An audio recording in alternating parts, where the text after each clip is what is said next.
Hi everybody, John here with Performance Plus Tennis. How much should you bend your knees in tennis?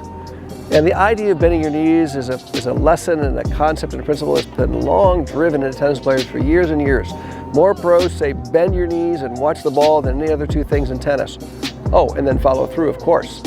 So how much should we really bend our knees? And what is the ideal bending or flexing we need to optimize our performance and reduce the chances of getting an injury? And we're going to discuss that and more in today's lesson. So where did the idea of bending our knees really originate? And it originated, I think, really in the 70s primarily when the tennis boom was happening and the introduction of topspin and getting the racket to get below the level of the ball to rise up into the ball and spin the ball. And there were coaches at that time that were strong advocates of bending the knees so that we could get the racket head down under the ball and then come up and hit the ball. So we're using the legs more in a thrusting manner to lift the body and lift the swing. And those strokes in those days were very linear in nature. The forehand looked very much like this, where it went down and then up and finished up and over the head. Funny, you don't see any professionals swing like that in the game. Even back then you didn't. And you don't see it certainly today, but it's been taught for years and years. So let's break that down and talk about what you should be doing and what you shouldn't be doing.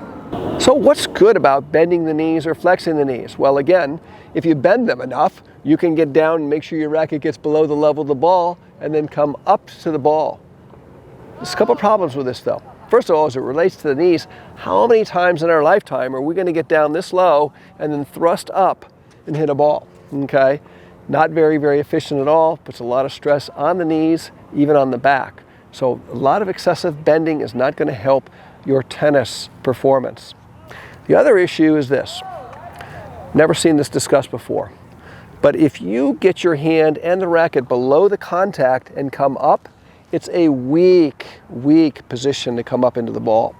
And very rarely will you see a high performance player do that unless the ball is up high, okay? So for a medium height ball, I'm not gonna try to get my hand below the contact and come up. I'm gonna end up scooping the ball, and it's a very weak stroke pattern.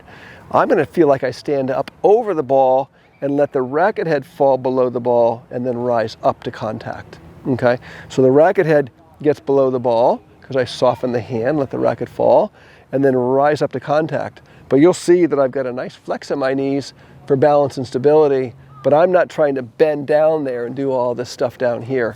That's not going to help you be very, very efficient at all. So you might be thinking, well, what if the ball's down low? Well, if the ball's low, you could flex down a little bit, but you're not going to bend down there to get down with the ball, and you're certainly not going to keep the hand and the racket head at the same level, because this would never work, although you see images of people teaching this and doing this stuff all the time. But what you really want to do is make sure you have a softness in your hand so that your hand can rotate out. So watch how my hand rotates so that my thumb actually points down. Now if I put the racket in my hand and I make the same move, I'm in a good strong position, the racket's below my hand, and I can just flex down and I can just pick a ball up from a low contact, but I really didn't bend low. I just know where my contact point is for the low ball and just pick it up. A little flex, pick it up, and carry on. So you don't really need to bend low, especially on forehands. Now some of you might be saying, hey, I've seen lots of pictures where Roger Federer's front thigh is really down here and he's picking the ball up in this area. On the backhand is different. You can't let the racket come down and try to bring it up. It doesn't work. So you do have to flex down. If you're going to hit a topspin backhand off a very low ball, you're going to have to sit down there for a second and pick it up. But that's pretty unusual. You'll see Roger Federer and most one-handed players play more backhands with a comfortable flex in a position where they're more upright than down, okay? And it's especially true on two-handed backhands. Look how often you see Novak Djokovic almost feel like he's standing up tall and then driving through the backhand and cracking that backhand. The other key component here is that in modern tennis, we are playing what's called angular strokes, or circular strokes with body rotation. And by angular, what we mean is that the racket is pursuing the ball up at an angle, but it's also around. It's a circular swing, not a linear swing. The idea of this low to high linear swing pattern is old school, and you don't see anybody do it because it's so unnatural and it's so limiting, okay, to your development. So we want to get more of a semicircle swing on the forehand that has a body rotation to it. And if you bend down here, you are not going to be able to rotate. So pro players aren't looking to bend. They're looking to stay up so that they can rotate the core into their shots and generate power through the core. Something you cannot do if you bend down low, like some of the coaches are really advocating. Getting down low, bending. I mean, once you're down here, how are you going to use your core to rotate into the shot, okay?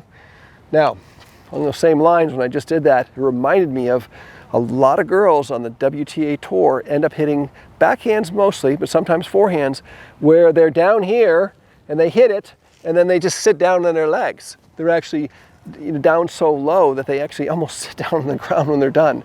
And we see that periodically. And that's a consequence of being too low to begin with. And then they're off balance and they just sort of fold into their legs and almost sit on the ground. Let's avoid that. Most good players think about overbending as a predicament. This is a predicament, okay? This is not optimal, okay? Rather than being in this position and being down here, I'd rather be up here where I can drive a ball and be up nice and powerful, okay? So think less about bending so much. Think more about having a posture like a dancer where you're upright. And if you have to flex your legs to pick up a ball, just pick them up. But don't overthink about how bending is going to help you, because once you get below a certain level of a flex, it's going to be more of a compromise than it is going to be a benefit for you. So if I don't want you to bend your knees, you're thinking, John, you don't want me to bend my knees. What should I do? How much should I bend my knees? Well, I want you to think about flexing your legs to be comfortable and to have balance, okay? So you can generate power. You have to have your legs flexed so you can push and rotate, okay? So think more about using your legs to flex, to push and rotate, or flex to push and rotate. It's more of a weight transfer and a rotation than it is a lifting action with the body that we're seeking. So a comfortable natural flex, don't overbend. It won't help you. Thank you so much for watching today's video, and I hope that this lesson and these concepts will help you play better tennis and avoid the potential for getting injuries on your knees. Please like, comment, subscribe to the channel. Leave your comments down below. Stay tuned, we have a lot more in store. Look forward to seeing you in the next lesson.